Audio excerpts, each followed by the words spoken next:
السلام علیکم ورحمۃ اللہ وبرکاتہ۔ معزز سامعین کرام، امید ہے کہ آپ سب خیر و عافیت سے ہوں گے۔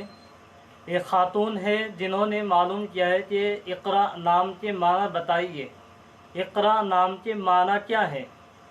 دیکھیے، سب سے پہلے میں آپ کو نام کے معنی بتانے سے پہلے ایک بات بتا دینا مناسب سمجھتا ہوں، اور وہ بات بڑی اچھی اور عمدہ بات ہے جس کو ہم تمام مسلمانوں کو جس سے بارے میں معلوم ہونا چاہیے۔ دیکھیے، قرآن کریم کے کے پارے میں جو 30واں پارہ ہے، اس میں ایک سورت ہے سورہ علق، جس کی ابتدائی آیتیں ہیں اقرأ بسم ربک الذی خلق۔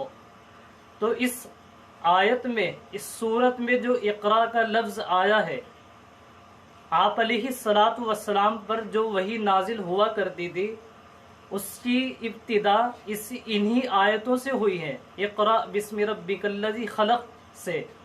اور حضرت صدیقہ عائشہ رضی اللہ تعالیٰ عنہ کے قول کے مطابق آپ علیہ الصلاۃ والسلام پر حضرت جبرائیل علیہ الصلاۃ والسلام وحی لے کر کے آیا کرتے تھے، اور اس کی ابتدا اسی آیت سے ہوئی ہے، اقرا سے۔ لہٰذا اقرا کے معنی آتے ہیں پڑھ، یعنی پڑھنے کے بارے میں آپ علیہ الصلاۃ والسلام کو مخاطب کیا جا رہا ہے، لہٰذا یہ نام رکھ سکتے ہیں، بڑا اچھا نام ہے۔ السلام علیکم ورحمۃ اللہ وبرکاتہ۔